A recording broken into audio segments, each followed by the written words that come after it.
He was the brilliant photographer who crashed through the gates of the British monarchy, a charismatic commoner who married the Queen's rebellious sister, Princess Margaret. Their union in 1960 was a cultural explosion, the moment the freewheeling spirit of the swinging 60s met the rigid traditions of the House of Windsor. They became the most glamorous and volatile couple on earth. This is the story of Antony Armstrong Jones, Lord Snowdon, the man who tried to modernize the monarchy from within. We'll explore his secret romance with a heartbroken princess, their famously turbulent marriage fueled by passion and psychological warfare, and the rampant infidelity that led to the first major royal divorce in modern history. Beyond the scandal, we'll uncover the story of a groundbreaking artist and a tireless advocate for the disabled. This is a definitive look at the royal outsider who defied convention, shattered hearts, and changed the monarchy's public face. To truly grasp the seismic shock of Antony Armstrong Jones's arrival into the royal fold, we must first immerse ourselves in the world he was destined to upend. It was a Britain of two halves, a nation caught in a tug-of-war between a rigid, haunted past and a vibrant, uncertain future.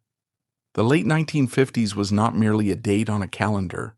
It was a psychological turning point for a country still trying to find its footing after the cataclysm of the Second World War.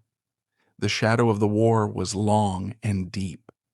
The victory of 1945 had been followed by a decade of grueling austerity.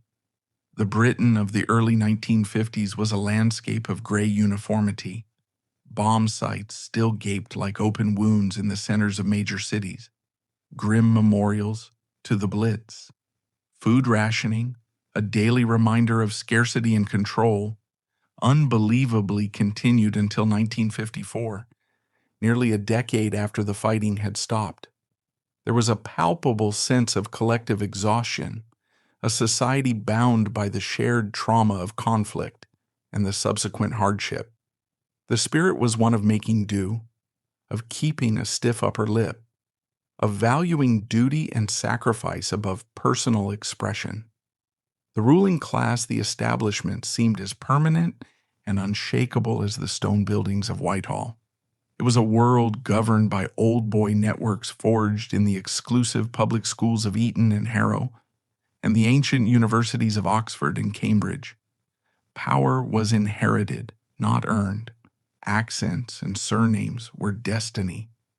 The aristocracy, though their great houses were crumbling and their wealth diminished, still held immense social and political sway.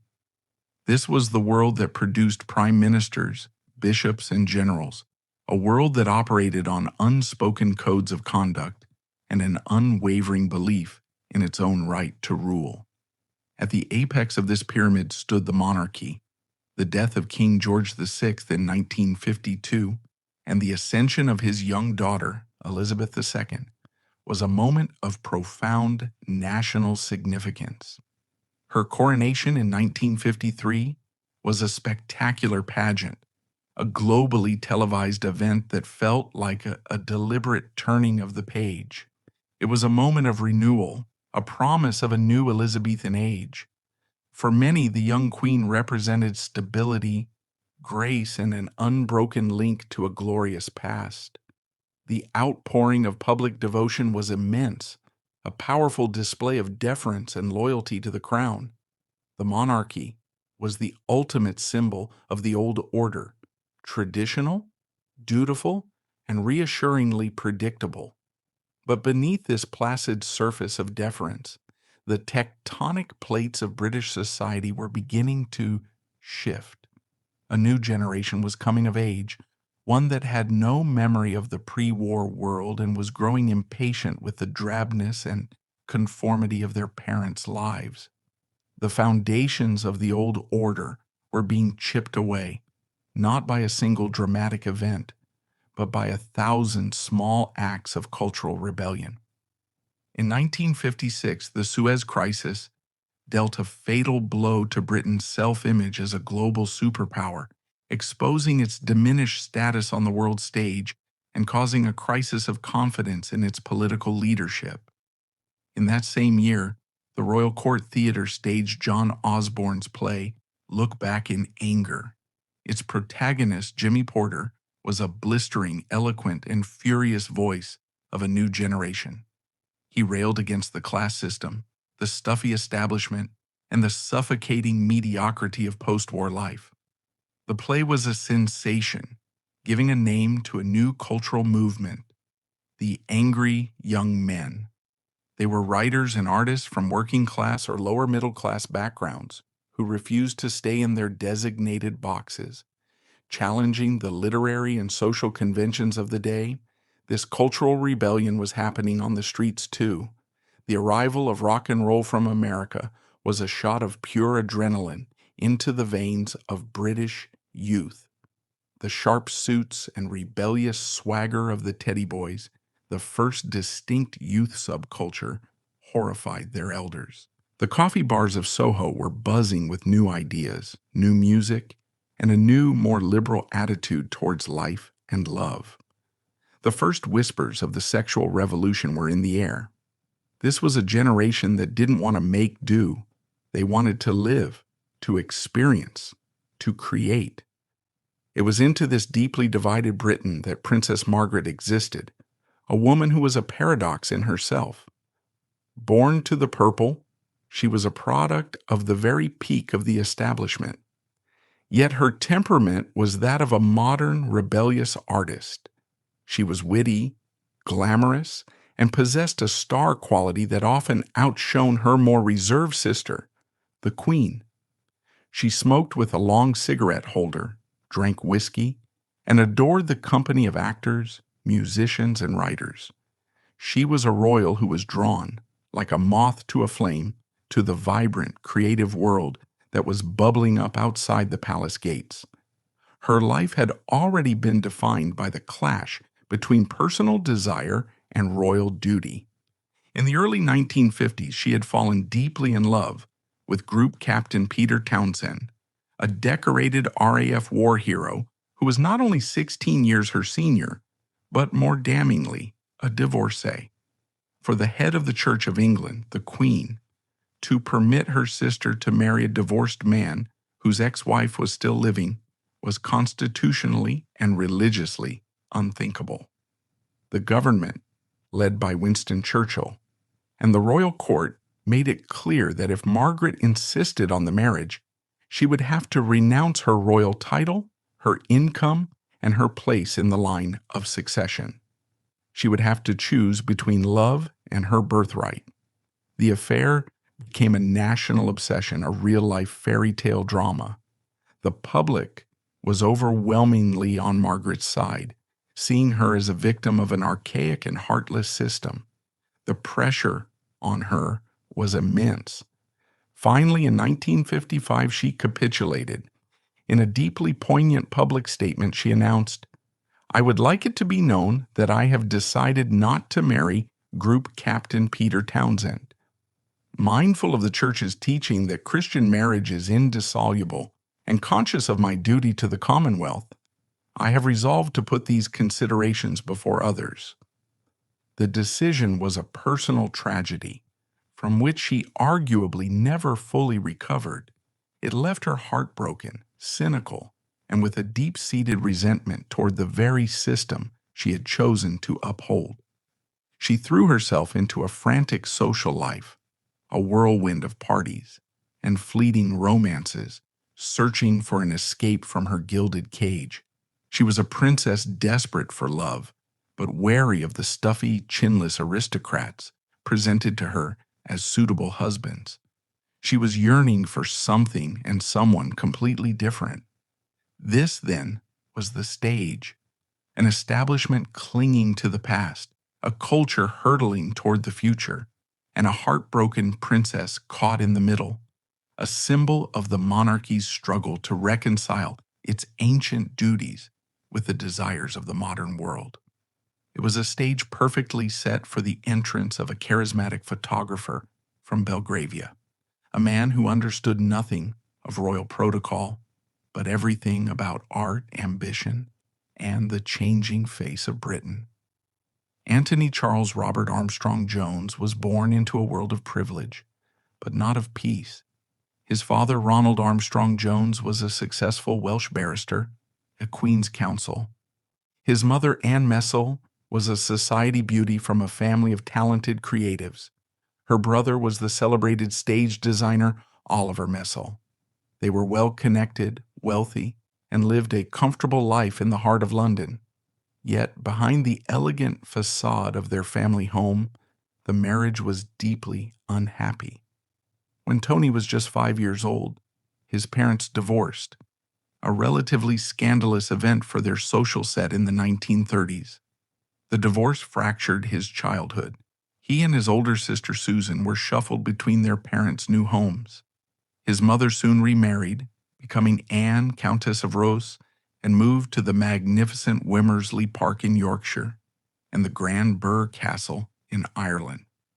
While this new life brought him into the orbit of the aristocracy, it also heightened his sense of being an outsider. He was no longer the master of his own home, but a visitor in the grand houses of his stepfather. This early experience of dislocation and observation, of being on the periphery of a world he wasn't fully a part of, would become a defining characteristic of his life and indeed his art.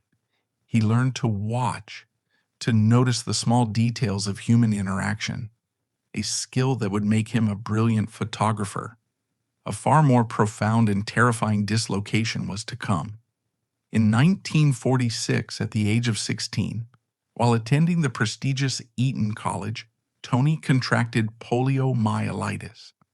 The polio virus attacks the nervous system, and in severe cases it can cause paralysis and death. For Tony, the illness was brutal. He was confined to an isolation ward at the Liverpool Royal Infirmary for 6 long, agonizing months. His family, due to the fear of infection, were only able to visit him sparingly, waving to him through a window. He was largely alone, a teenager forced to confront his own mortality and the terrifying prospect of permanent disability. The experience was formative. The long hours spent in solitude, unable to move, forced him to develop a powerful inner world and a formidable will to survive. He later recalled the sheer rage he felt at his own helplessness, a rage that he channeled into a ferocious determination to recover. He subjected himself to a punishing and painful regimen of physiotherapy, slowly, excruciatingly, teaching his muscles to work again. He emerged from the ordeal not unscathed. He would walk with a slight, almost imperceptible limp for the rest of his life, but forged anew. The battle with polio had stripped him of any youthful sense of invincibility and replaced it with a core of tempered steel. It gave him an unshakable self-reliance, a deep-seated contempt for self-pity, and a lifelong visceral empathy for anyone facing physical adversity. He understood, in a way few of his privileged peers ever could, what it meant to be vulnerable, to be an outsider in one's own body. After Eton, he went up to the University of Cambridge to study architecture, but his heart wasn't in it. His academic career was largely undistinguished, save for one notable achievement. In 1950, he coaxed the Cambridge crew to a surprise victory in the world-famous boat race against Oxford. It was a perfect role for him. The coxswain is the strategist, the observer, the one who steers the raw power of others from a position of control. It was a microcosm of how he would live his life. He soon dropped out of university, disappointing his father, to pursue his real passion, photography. He moved to London and, using his family connections, secured an apprenticeship with the society photographer known as Baron. But apprenticeship was never going to be enough for a man of his ambition. He soon set up his own studio in the Pimlico Road, a then unfashionable part of London. It was here that Antony Armstrong Jones, the photographer, was truly born. He threw himself into his work with the same ferocious intensity he had applied to his polio recovery. He quickly distinguished himself from his competitors. While other society photographers were still producing stiff, reverential, and formulaic portraits, Tony's work was different. It was intimate, informal, and often irreverent. He had a unique ability to disarm his subjects, to capture a flicker of vulnerability, a moment of unguarded emotion. He stripped away the public mask to reveal the person beneath. He photographed the towering figures of the British stage, like Sir Laurence Olivier and John Gielgud, but also captured the raw energy of the new generation of actors, like Albert Finney. He shot fashion for Vogue and other leading magazines, bringing a fresh, modern eye to the craft. His studio became a magnet for London's burgeoning creative scene. Actors, writers, models, and designers flocked to him, not just for a portrait, but to be part of the exciting bohemian world he was creating. He was more than a photographer. He was a tastemaker, a chronicler of the new Britain that was emerging from the ashes of the old. He was talented, ambitious, handsome, and possessed a charm that was both magnetic and dangerous. And it was only a matter of time before that charm and that camera lens would be turned towards the most famous and most restless woman in the kingdom. And so the stage was set. In one corner, the British establishment, stoic and unchanging, with its heartbroken but dutiful princess. In the other, the rising tide of a new creative London, with its most charismatic and ambitious chronicler. These two forces, seemingly worlds apart, were on a collision course. The spark that would ignite the fire was struck not in a grand ballroom, but in the casual intimacy of a friend's drawing room, where the restless princess would finally come face to face with the one man in London who refused to be impressed by her title. It was 1958. Princess Margaret, then 28 years old, was attending a small supper party at the Chelsea home of her lady-in-waiting, Lady Elizabeth Cavendish. The guest list was intimate, a carefully curated collection of interesting and artistic people, a world away from the stiff formality of a palace dinner. Among the guests was Antony Armstrong Jones. He had been invited to take photographs of the Duke of Kent's children, and his name was buzzing in fashionable London circles.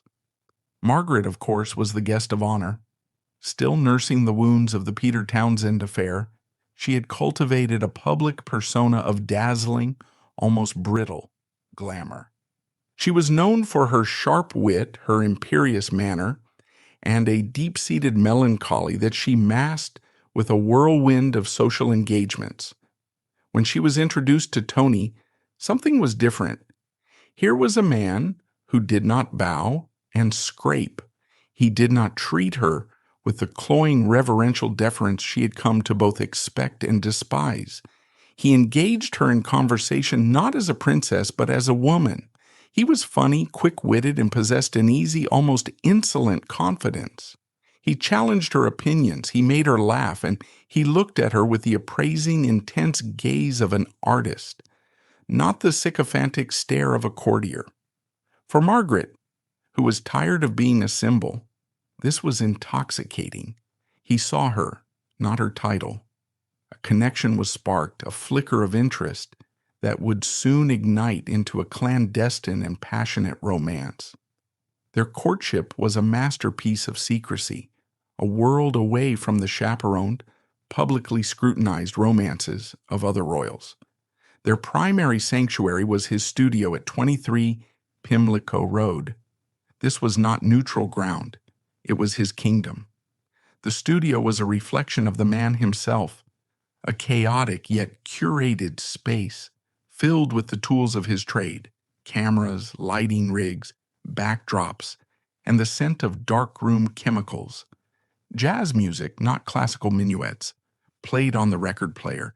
It was a hub of creativity, a place where the stuffy rules of the outside world did not apply.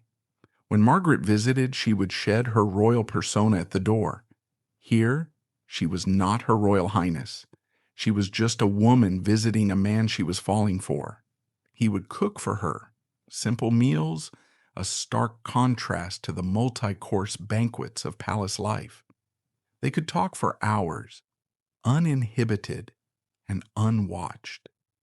This studio was the crucible of their relationship, a private world where the barriers between princess and photographer could dissolve. Their other escape was a small, ramshackle cottage he co-owned with friends. Old house, set on a secluded creek in Sussex. It was the absolute antithesis of a royal residence. It was rustic, slightly damp, and beautifully isolated. Here, they could be truly anonymous. They went for walks, cooked on a simple stove, and enjoyed a freedom that was impossible for Margaret anywhere else on earth. For a woman whose every move was choreographed and reported, these stolen moments of normalcy were precious beyond measure. She was falling not just for the man, but for the thrilling, liberated world he represented. He was her personal rebellion, her escape route from the gilded cage. He, in turn, was fascinated by her. Margaret was not just a royal, she was a star. She was complex, intelligent, and possessed a raw vulnerability beneath her imperious exterior. For a man driven by ambition and a desire to conquer, capturing the heart of the king's daughter was perhaps the ultimate prize. But the connection was deeper than mere ambition. They shared a similar worldview, a cynical wit, a love of the arts, and a sense of being outsiders in their own way. He, the polio survivor who had fought his way to the top. She, the spare to the throne, forever in her sister's shadow. They were two damaged, brilliant people who found, in each other, a mirror for their own complexities. The romance deepened over the next year and a half, entirely hidden from the press, and for a long time, from the royal family itself. Tony was audacious. He was once smuggled into Kensington Palace in the boot of a car for a secret rendezvous. The thrill of the forbidden was a powerful aphrodisiac for them both. In the autumn of 1959, in an account that has become the most widely accepted version of events, Tony proposed during a weekend visit to friends at Balmoral, the Queen's Scottish estate. He presented Margaret with a ring he'd designed himself, a ruby, her birthstone, surrounded by a cluster of diamonds, fashioned to look like a rosebud, a tribute to her middle name, Rose. It was a deeply personal and artistic gesture, symbolic of the man she had chosen. She accepted immediately, but the news had to remain a closely guarded secret. The Queen was pregnant with her third child, Prince Andrew, and protocol dictated that no other family announcement could overshadow the impending royal birth. So for months, Margaret and Tony lived with their secret, a tantalizing piece of knowledge shared by only a handful of their closest friends. The strain on Margaret was immense. At one point, she received a letter from Peter Townsend announcing his own engagement to a young Belgian woman. The news, though expected, was a painful closing of a chapter. In a moment of despair and perhaps a touch of vengeful pride, she burned Townsend's letters and became even more determined to press ahead with her new life. She famously cabled him, "I wish you both every happiness. Margaret." Finally, on February 26, 1960, just a week after Prince Andrew was born, the official announcement was made from Clarence House. The news was a bombshell. Princess Margaret, the nation's most glamorous and eligible royal, was to marry a commoner, a photographer. The initial public reaction was one of surprise, quickly followed by overwhelming delight. It felt like a modern fairy tale, a victory for love over the stuffy conventions that had denied her happiness with Townsend.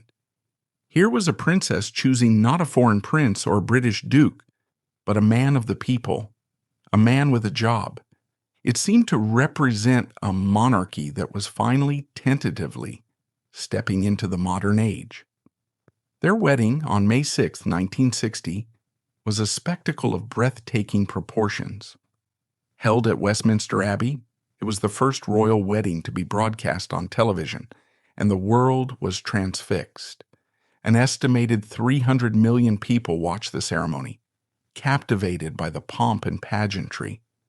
Margaret was a vision in a gown of white silk organza designed by Norman Hartnell, the same couturier who had made her sister's wedding dress.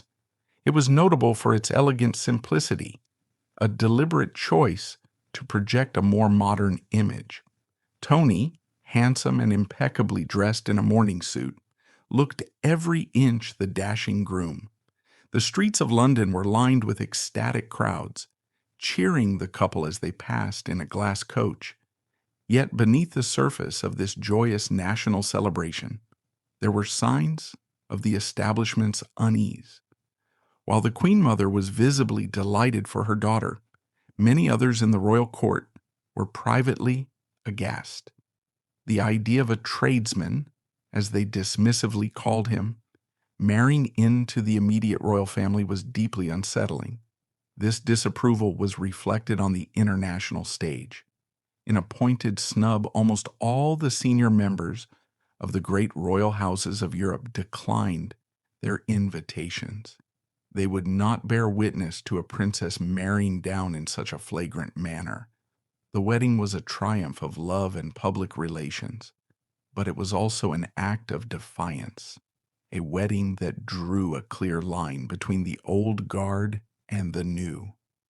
Just before the wedding, to smooth over the constitutional wrinkles of his status, the Queen created Antony Armstrong Jones the Earl of Snowdon and Viscount Linley. The photographer was now officially royalty.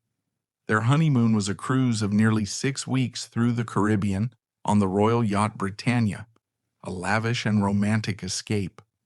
When they returned, they moved into apartment 1A at Kensington Palace, a vast residence that they proceeded to renovate at great expense, a project overseen by Snowdon himself. It became the most fashionable address in London, a stage for the next dazzling chapter of their lives. For the first few years, they were the undisputed king and queen of swinging London. They were young, glamorous, and exciting. Their social circle was a daring mix of aristocrats, artists, actors, and intellectuals. A party at their home might include the novelist Edna O'Brien, the ballet dancer Rudolf Nureyev, the actor Peter Sellers, and the hairdresser Vidal Sassoon, all mingling with dukes and duchesses. They brought a jolt of bohemian energy into the stuffy world of the court. They were photographed everywhere, their style and taste endlessly emulated. Crucially, Lord Snowdon refused to become a mere royal consort, a man who simply walked 2 paces behind his wife. He was adamant that he would continue his career. This was in itself a revolutionary act.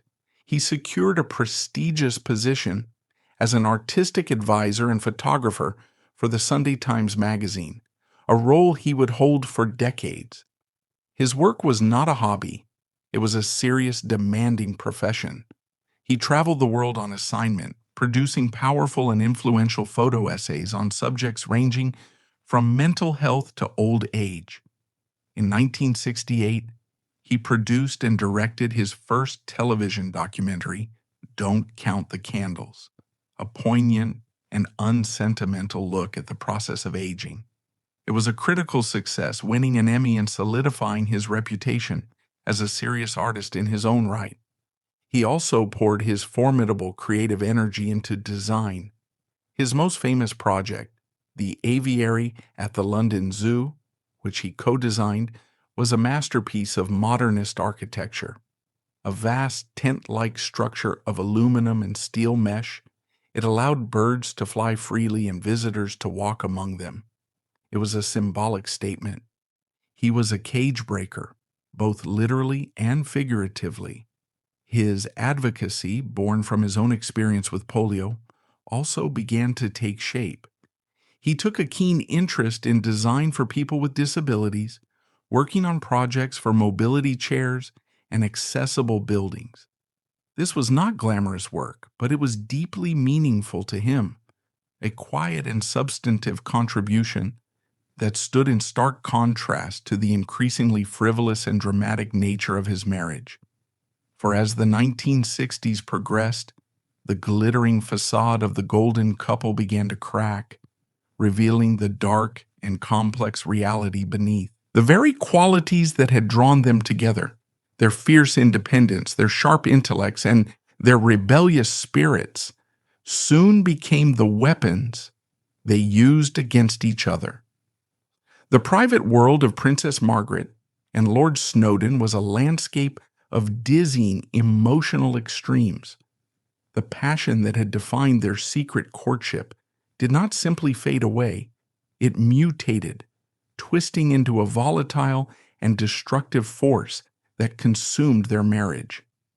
Their life at Kensington Palace was not just a home, but a battleground, a theater where they played out a drama of love, rivalry, cruelty, and profound shared loneliness. The initial problem was a fundamental clash of egos. Princess Margaret had been raised to be the center of attention.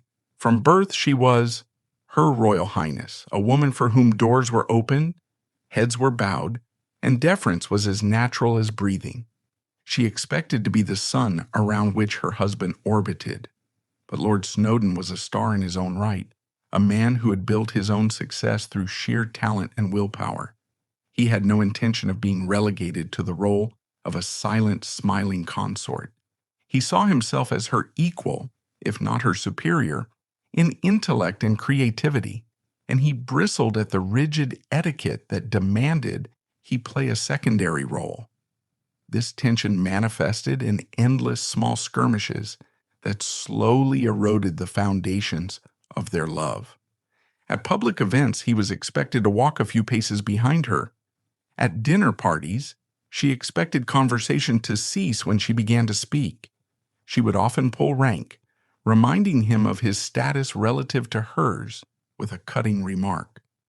A friend recalled Margaret once turning to Snowdon at a society gathering and saying with regal froideur, "Let's not forget, my dear, that I am the daughter of a king."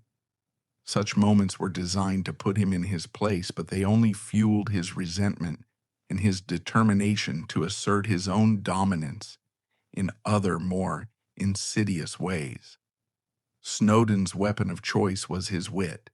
He was a master of the subtle psychological jab, the compliment that was actually an insult, the remark that could poison a moment of joy. He had a cruel and unerring instinct for her insecurities.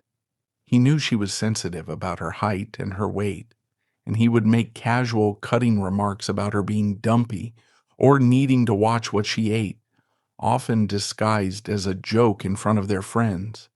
He preyed on her fear of being seen as unintelligent, dismissing her opinions on art or literature with a condescending wave of his hand.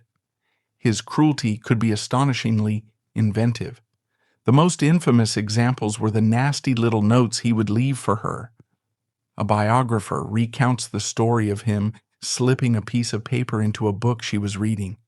When she found it, it contained a single vicious sentence: "I hate you."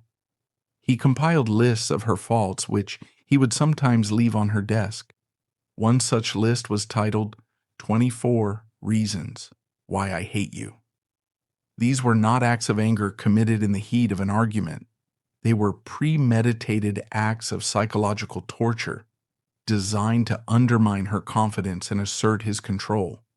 Their arguments were the stuff of legend within their circle. They would escalate from witty banter to vicious, screaming rows that could be heard throughout their vast apartment. They threw things, they slammed doors, they traded insults that were all the more hurtful for being rooted in an intimate knowledge of each other's deepest wounds. The staff at Kensington Palace learned to make themselves invisible, to carry on with their duties as if the emotional shrapnel wasn't flying around them. Yet after these volcanic eruptions, there could be periods of intense passionate reconciliation.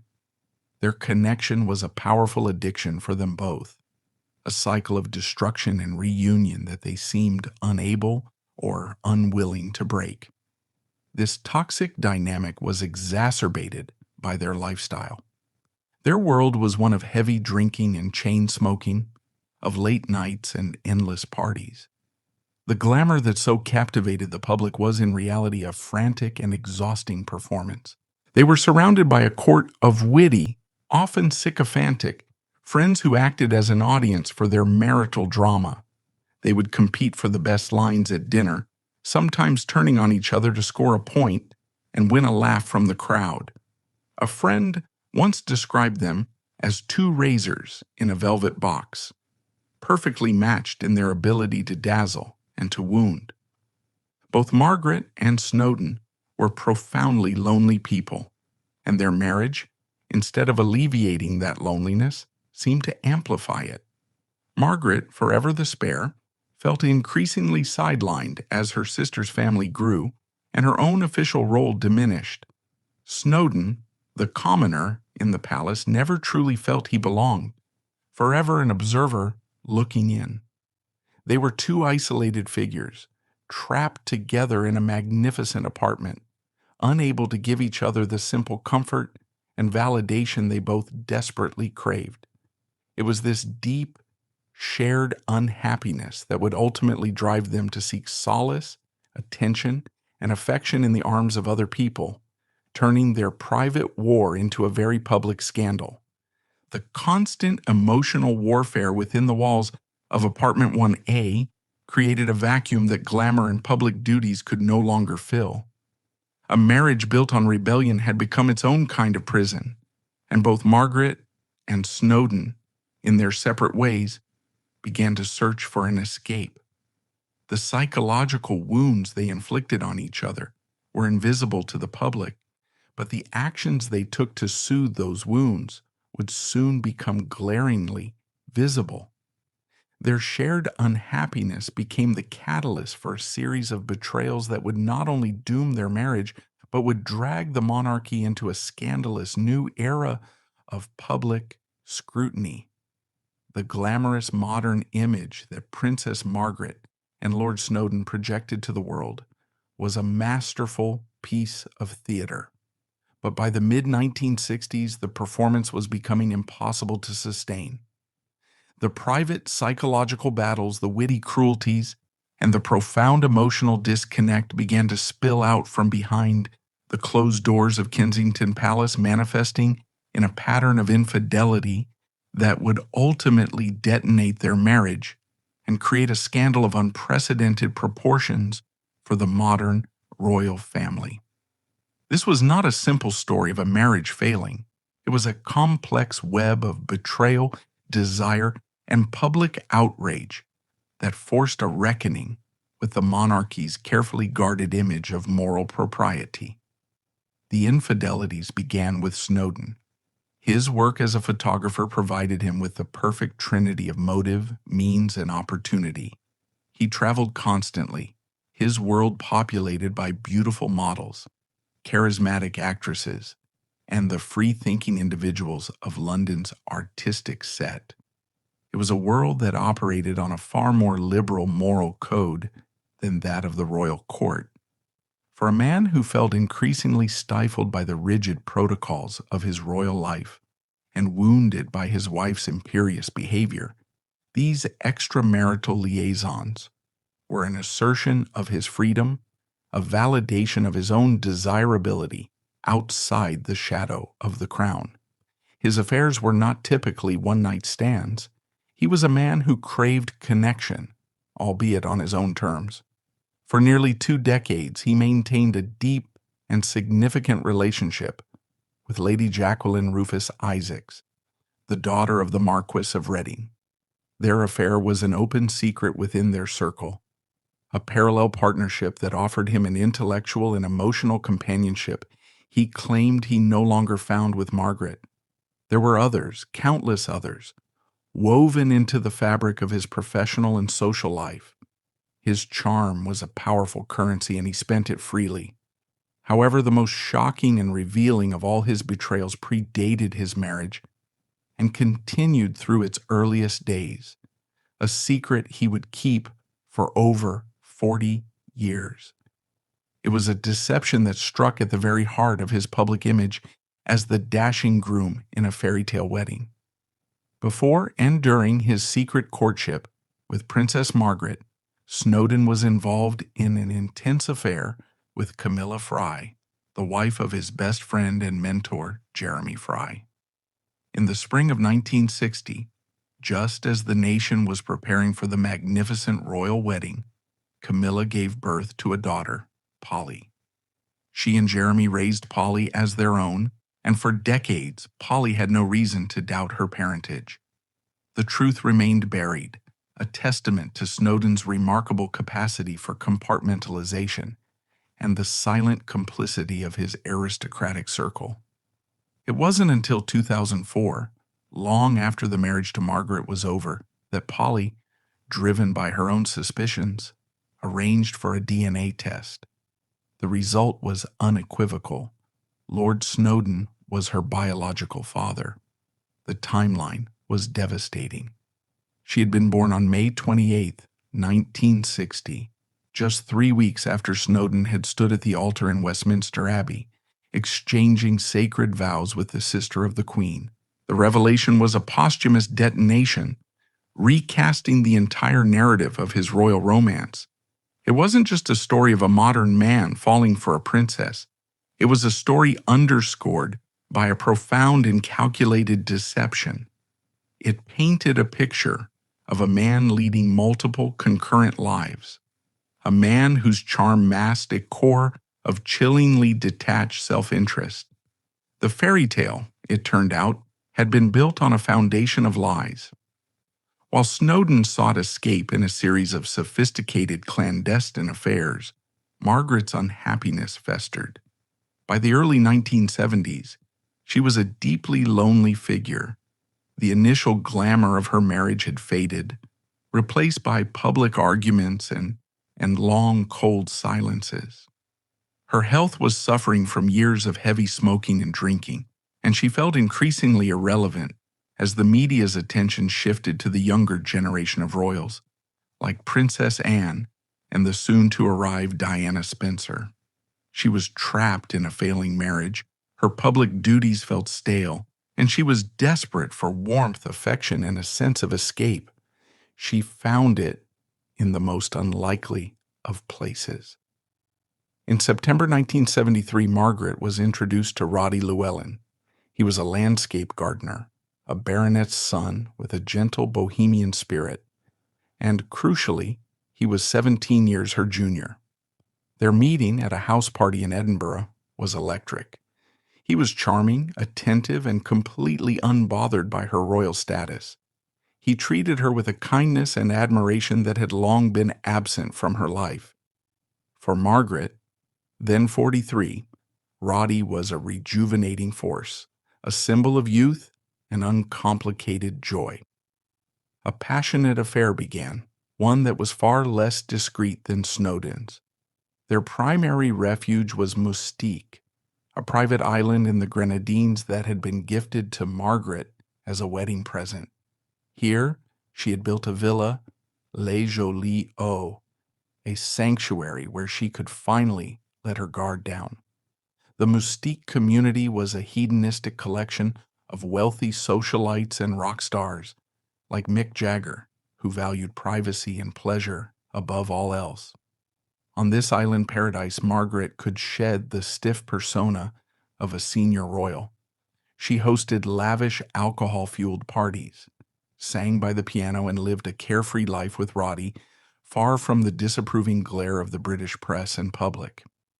It was a desperate and ultimately doomed attempt to reclaim the freedom she felt she had sacrificed decades earlier. For a few years, the affair remained a well-kept secret, known only to their inner circle. Snowdon, busy with his own life and his own mistresses, was aware of the relationship and seemed at first to tolerate it with a sort of weary indifference. The unspoken truce was that as long as they maintained a public front, their private lives were their own. But that truce was about to be spectacularly broken. In February 1976, the dam burst. A paparazzi photographer tipped off about the couple's presence in Mustique managed to get a long lens shot of Princess Margaret and Roddy Llewellyn together, relaxing in their swimwear. The photographs were grainy, but their intimacy was undeniable. The tabloid newspaper, the News of the World, splashed them across its front page under a banner headline. The scandal was instantaneous and immense. The public reaction was not one of sympathy, but of outrage. While Snowdon's affairs had been largely hidden from view, Margaret's was now on display for the entire world to see. She was a senior member of the royal family, supported by the taxpayer, and she was seen to be openly cavorting on a Caribbean island with a man who was little more than a toy boy. The press was merciless. She was condemned as a disgrace, a royal parasite who was neglecting her duties. In the House of Commons, one Labour MP famously called her a royal floozy. The scandal broke at a time of economic hardship in Britain, and the image of her luxurious hedonistic lifestyle struck a deeply discordant note with the struggles of ordinary people. The publication of the photographs marked the point of no return. It was an intolerable public humiliation for the royal family and for Lord Snowdon. The pretense of a marriage could no longer be maintained.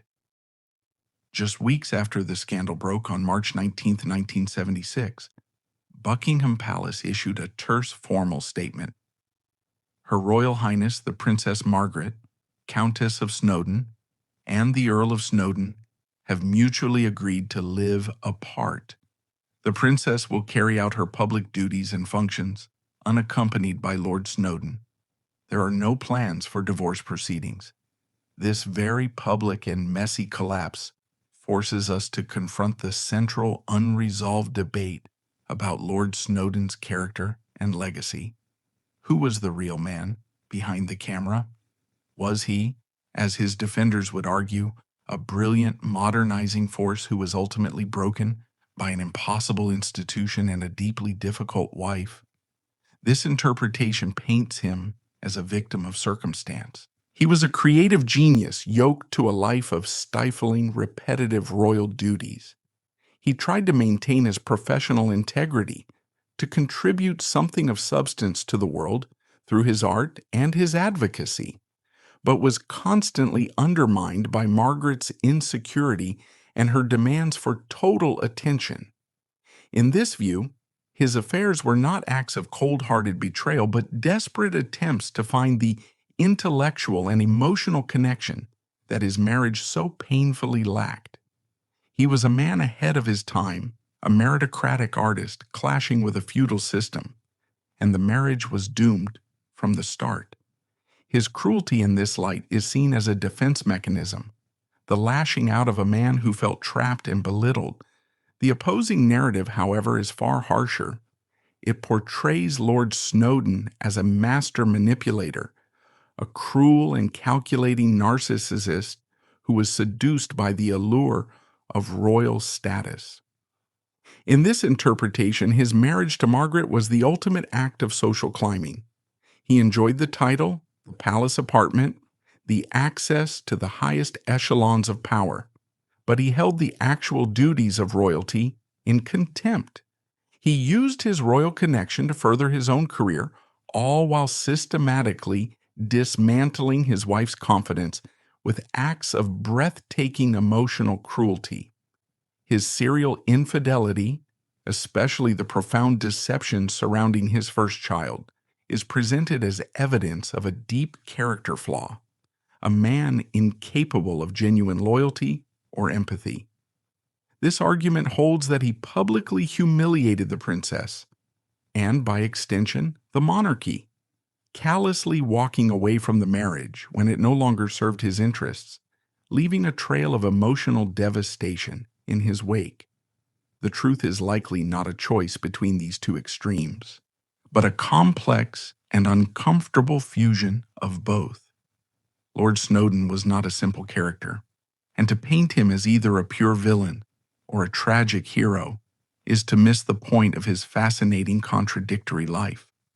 He was a man of immense talent and profound flaws, a modernist who was also a snob, a devoted advocate for the disabled, who was also capable of immense personal cruelty. It is in this irresolvable ambiguity that his true story lies. This storm of infidelity and public recrimination brought the marriage to an undeniable breaking point. The private cruelties had finally metastasized into public scandals, and the carefully constructed image of the glamorous royal couple lay in ruins. For the monarchy, this was more than a family crisis. It was an institutional one. A decision had to be made, and the formal announcement of their separation was the first seismic step towards an outcome that had once been unthinkable. The debate over who was to blame would continue for decades, but the immediate aftermath would set a powerful and irreversible precedent, forever altering the landscape of the House of Windsor. The terse announcement of the royal separation in March 1976 was not an end, but the beginning of a long, painful, and public finale. The fragile truce that had allowed Princess Margaret and Lord Snowdon to lead their parallel lives had been irrevocably shattered by the Mystique photographs. The 2 years that followed were a limbo of formal proceedings and media speculation, culminating in May 1978 with the final decree of divorce. The event was a constitutional and cultural earthquake.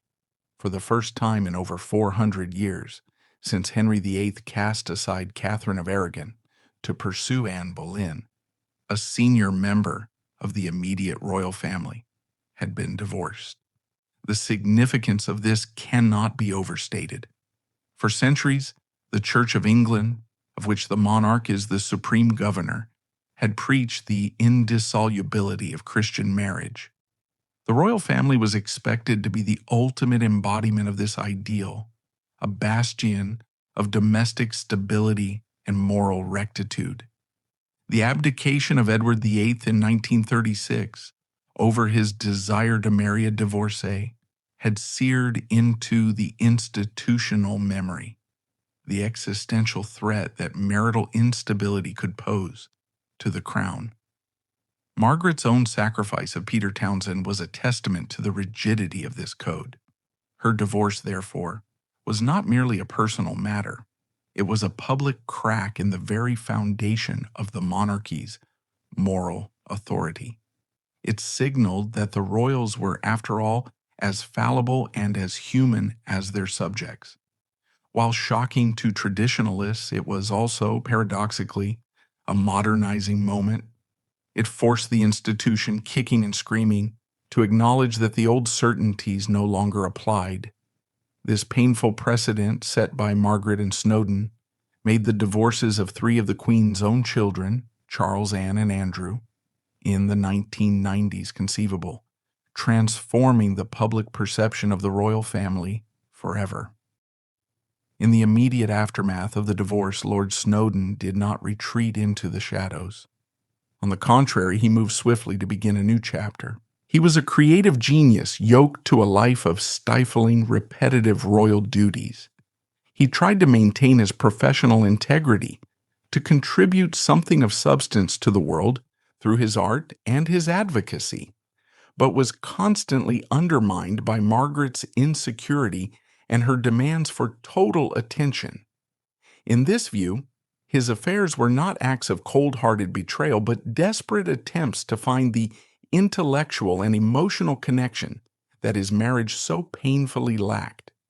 He was a man ahead of his time, a meritocratic artist clashing with a feudal system, and the marriage was doomed from the start. His cruelty in this light is seen as a defense mechanism, the lashing out of a man who felt trapped and belittled. The opposing narrative, however, is far harsher. It portrays Lord Snowdon as a master manipulator, a cruel and calculating narcissist who was seduced by the allure of royal status. In this interpretation, his marriage to Margaret was the ultimate act of social climbing. He enjoyed the title, the palace apartment, the access to the highest echelons of power, but he held the actual duties of royalty in contempt. He used his royal connection to further his own career, all while systematically dismantling his wife's confidence with acts of breathtaking emotional cruelty. His serial infidelity, especially the profound deception surrounding his first child, is presented as evidence of a deep character flaw, a man incapable of genuine loyalty or empathy. This argument holds that he publicly humiliated the princess, and by extension, the monarchy, callously walking away from the marriage when it no longer served his interests, leaving a trail of emotional devastation in his wake. The truth is likely not a choice between these two extremes, but a complex and uncomfortable fusion of both. Lord Snowdon was not a simple character, and to paint him as either a pure villain or a tragic hero is to miss the point of his fascinating contradictory life. He was a man of immense talent and profound flaws, a modernist who was also a snob, a devoted advocate for the disabled, who was also capable of immense personal cruelty. It is in this irresolvable ambiguity that his true story lies. This storm of infidelity and public recrimination brought the marriage to an undeniable breaking point. The private cruelties had finally metastasized into public scandals, and the carefully constructed image of the glamorous royal couple lay in ruins. For the monarchy, this was more than a family crisis. It was an institutional one. A decision had to be made, and the formal announcement of their separation was the first seismic step towards an outcome that had once been unthinkable. The debate over who was to blame would continue for decades, but the immediate aftermath would set a powerful and irreversible precedent, forever altering the landscape of the House of Windsor. The terse announcement of the royal separation in March 1976 was not an end, but the beginning of a long, painful, and public finale. The fragile truce that had allowed Princess Margaret and Lord Snowdon to lead their parallel lives had been irrevocably shattered by the mystique photographs. The 2 years that followed were a limbo of formal proceedings and media speculation, culminating in May 1978 with the final decree of divorce. The event was a constitutional and cultural earthquake. For the first time in over 400 years, since Henry VIII cast aside Catherine of Aragon to pursue Anne Boleyn, a senior member of the immediate royal family had been divorced. The significance of this cannot be overstated. For centuries, the Church of England, of which the monarch is the supreme governor, had preached the indissolubility of Christian marriage. The royal family was expected to be the ultimate embodiment of this ideal, a bastion of domestic stability and moral rectitude. The abdication of Edward VIII in 1936 over his desire to marry a divorcee had seared into the institutional memory the existential threat that marital instability could pose to the crown. Margaret's own sacrifice of Peter Townsend was a testament to the rigidity of this code. Her divorce, therefore, was not merely a personal matter. It was a public crack in the very foundation of the monarchy's moral authority. It signaled that the royals were, after all, as fallible and as human as their subjects. While shocking to traditionalists, it was also, paradoxically, a modernizing moment. It forced the institution, kicking and screaming, to acknowledge that the old certainties no longer applied. This painful precedent set by Margaret and Snowdon made the divorces of 3 of the Queen's own children, Charles, Anne, and Andrew, in the 1990s conceivable, transforming the public perception of the royal family forever. In the immediate aftermath of the divorce, Lord Snowdon did not retreat into the shadows. On the contrary, he moved swiftly to begin a new chapter. Just 7 months later, in December 1978, he married Lucy Lindsay Hogg, a film production assistant with whom he had been involved during the final years of his marriage to Margaret. They settled in a house in Kensington that he had cannily purchased years earlier, and in 1979 their daughter, Lady Princess Armstrong Jones, was born. To the outside world, it appeared he had seamlessly transitioned into a new, more stable life, leaving the drama of his royal years behind. However, the patterns of his character proved to be deeply ingrained. His second marriage, while lasting over 2 decades, was also marked by his infidelity and complex private life. The most significant public eruption came in 1998, when it was revealed that he had fathered a son, Jasper, with Melanie Cable Alexander, an editor at Country Life magazine. The affair had been conducted with his typical discretion, but the birth of a child could not be hidden. The revelation was a devastating blow to his wife Lucy and led to their separation and eventual divorce in 2000. It was a final public confirmation of the chaotic, desire-driven nature that had defined his personal relationships throughout his life.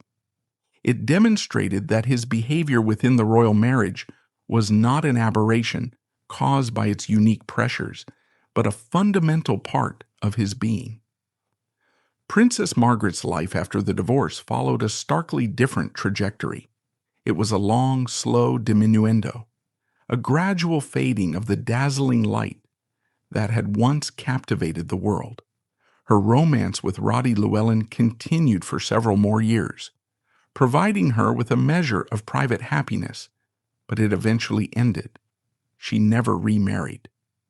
The public scandal surrounding the divorce, coupled with her years of heavy smoking and drinking, took a severe toll on her health and her spirit. She suffered a series of illnesses, operations, and accidents that left her increasingly frail. In the 1990s, a series of strokes began to rob her of her vitality. She was left partially paralyzed and her eyesight severely impaired. The glamorous, witty, and imperious princess was confined to a wheelchair, a tragic figure often seen in dark glasses, a shadow of her former self. Yet even in her decline, a surprising and poignant epilogue to her relationship with Snowdon was written. After the bitterness of the divorce faded, they managed to forge a kind of peace, a complex but genuine friendship rooted in their shared history and their deep love for their 2 children, David and Sarah. He would often visit her, and he remained a fixture at family gatherings. A friend observed that in her final years, he was one of the few people who could still make her laugh. When she died in February 2002 at the age of 71, Lord Snowdon, frail himself, attended her funeral, a silent, sorrowful witness to the end of the women who had so profoundly shaped his life. Beyond the personal drama, Lord Snowdon's lasting significance lies in 2 distinct and powerful legacies: his art and his advocacy. He continued his work as one of Britain's most celebrated photographers for the rest of his life. He was a master portraitist, and his portfolio is a veritable who's who of the 20th century. He photographed everyone from Salvador Dalí to Jack Nicholson, from David Bowie to Agatha Christie.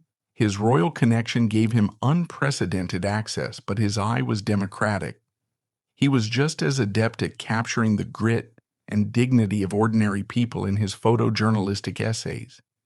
His work had a lasting influence on the generation of photographers who followed him, his informal, psychologically astute style becoming a new standard. But perhaps his most profound and underrated legacy was his tireless, lifelong work as a champion for people with disabilities. This was not a fashionable royal charity he adopted for good press. It was a deep personal crusade born from his own traumatic experience with polio. He saw poor design not just as an inconvenience, but as a form of social cruelty, a way of rendering disabled people invisible. Throughout the 1960s and 70s, he spearheaded a groundbreaking report on disability access called Integrating the Disabled. He designed an electric-powered wheelchair prototype, the Chairmobile. He used his seat in the House of Lords not for pomp, but to passionately advocate for legislation that would improve lives, contributing to schemes that provided better building access and parking provisions. This was the quiet, substantive work that revealed the compassionate core of his often difficult character. He channeled the rage he felt as a helpless teenager in a hospital bed into decades of pragmatic, effective action, leaving a tangible legacy that improved the daily lives of millions. The story of Margaret and Snowdon has in recent years been given a new life and introduced to a new generation through its dramatic portrayal in the award-winning Netflix series, The Crown. The series masterfully captured the glamour, the passion, and the psychological cruelty of their relationship, cementing their status as the original royal rebels.